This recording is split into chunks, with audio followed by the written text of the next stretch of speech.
स्वावलंबन समूहामध्ये ना सामील होण्यासाठीची संपूर्ण माहिती आहे ना सदर व्हिडिओमध्ये दिलेली आहे।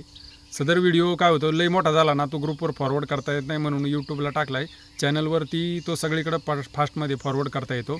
थोडक्यात त्याची माहिती सांगतो की घरामध्ये ना लागणाऱ्या सगळ्या गोष्टी ना केमिकल फ्री तयार करायच्या आणि घरच्या घरी तयार करायच्या। घरची साधन संपत्ती वापरून भांडीकुंडी वापरून आपण त्याचा उपयोग करायचा असेल, गुळ बनवणे असेल, साबण बनवले असेल, दुधापासून साबण तयार करायचा। गुळाबरोबर आपण आहे ना काकवी पण बनवू शकतो, मुलांसाठी तर औषधीचे।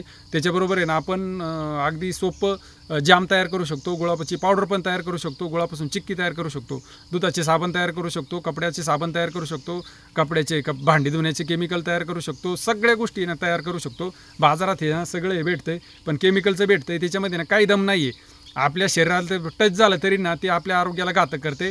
त्याच्यामुळे काय होते मानसिकता पण बिघडते, लोकांमध्ये भांडणं होतात। या गोष्टी अजिबात वापरायच्या नाही आहे।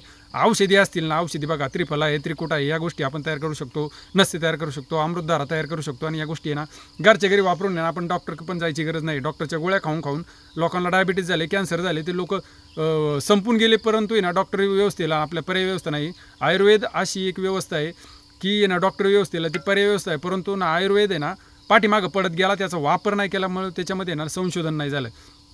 छोट्या छोट्या गोष्टी असतात आपल्याकडे ना, झाडपाले, आपल्याकडं टणटणी, आपल्याकडे सीताफळे मोठ्या प्रमाणात उपलब्ध आहे, कडुनिंबाचे साबण तयार होतात, अतिशय उत्तम तयार होतात। कोरपडीचा साबण जर लावला ना ते केससुद्धा काळे होतात, केस गळायचे थांबतात। एकदम सोपा गोष्ट आहे, नैसर्गिक। आपण त्याच्यामध्ये भीमसेनी कापूर वापरतो, सुगंध पण फार मस्त। त्याच्यामध्ये गोमूत्राचा सुगंध येत नाही, आपल्याला वाटतं नाही गोमूत्र आणि शेण शी आपण करतो, अजिबात सुगंध येत नाही, पण त्याचे परिणाम आपल्याला भेटतात। हे ना सगळ्या गोष्टी ना इत्थंभूत माहिती व्हिडिओमध्ये दिलेली आहे। त्याच्याबरोबर आहे ना भरपूर गोष्टी आहेत आपल्याकडे, घासणी असेल, अमृतधारा असेल, उट्टण असेल, फेस पॅक असेल, त्रिकुटा, त्रिफला, या सगळ्या गोष्टी ना आपल्याला घरी शिकायचे। विद्यार्थी असतील, महिला बचत गट असतील, या गोष्टी ना शिकलात आणि एक ना उद्योजक म्हणून आपण त्याच्यामध्ये तयार होऊ शकतो। शेतकऱ्यांना सुद्धा आहे ना रासायनिक शेतीला पर्याय आपण याच्यामध्ये शोधलेले आहेत। त्याच्यामध्ये ना रासायनिक शेतीला पर्यायामध्ये अमृत कल्चर असेल, त्याच्यानंतर त्रिसूत्री पद्धत असेल, गोकुपामृत असेल, त्याच्यानंतर अनेक अशा पद्धती आहेत का त्याच्यामध्ये ना जीवाणूंची शेती। आज बघा बाजारामध्ये ना जीवाणूंची शेती आलेली आहे। हे जीवाणू नाही एकदाच आपल्याला एकदाच आपल्याला आहे ना शेतामध्ये वाढवत चालायचे आणि त्याच्यापासूनच शेती करायची, कारण भविष्यामध्ये ना ही रासायनिक खतं तर मिळणारच नाही।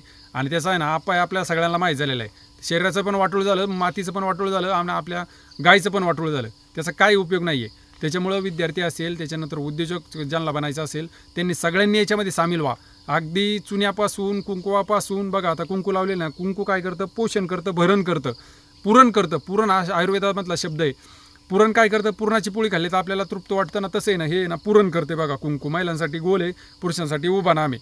त्याच्यामुळं हे आणि सोपं बनतं, हळदीपासून आणि चुन्यापासून एकदम व्यवस्थित कुंकू राहतं आणि आपल्या शरीराला आहे ना एकदम शांती भेटते, एकदम शांत राहतो आपण। आणि शांत राहिलेलं मन आहे ना कधी पण आहे ना एकदम ॲक्युरेट निर्णय घेऊ शकतं।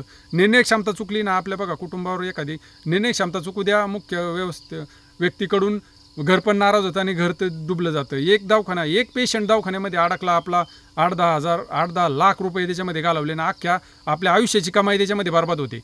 कमाई ही जर रोखायचं असेल ना तर एकच व्यवस्था आहे आपली, पूर्वपार चालत आलेली ना व्यवस्था, परंतु तिला आधुनिकतेची जोड आलेली। असं काही नाही की बाबा आता आपण फारच मागच्या जमान्यात जायचं आणि त्याच्याप्रमाणे काम करायचं, अजिबात नाही। नवीन पद्धतीमध्ये आपल्याला काम करायचं आहे आणि आत्ताच्या परिस्थितीला साजेसं राहून आपल्याला काम करायचं आहे आणि आपल्या आरोग्याची आणि कुटुंबाची ना याच्यामध्ये ना सुटका करून घ्यायची, किंवा कुटुंबाला आपल्या आरोग्याला ना आरोग्यासाठीच सगळ्या गोष्टी करायच्या आहेत। आपली सगळं बघा मुलांच्या भोवती आपलं सगळं आयुष्य फिरत असतं, त्यांचंही कल्याण होईल, आपलंही कल्याण होईल। ह्या सगळ्या व्यवस्थेला एक कुत्रं आलं होतं सगळ्या, कारण इथे ना वाघ बी येत असतो, त्याच्यामुळे सावध राहायला लागतं। सगळ्या व्यवस्थेला आहे ना आपल्याला व्यवस्थित ह्या सगळ्या गोष्टी जोडायच्या आणि याची इत्तमभूत माहिती ना ग्रुपवर भविष्य काळामध्ये येणार आहे, ग्रुपवर येणार नाही। आणि त्याची अजूनही माहिती यूट्यूबच्या व्हिडिओमध्ये दिलेली आहे। सगळ्यांनी आपण पहा, ग्रुपमध्ये सामील व्हा। ग्रुपमध्ये सामील झाल्यानंतर हळूहळू या गोष्टी आपण सगळ्या शिकणार आहोत। धन्यवाद, आभारी आहोत।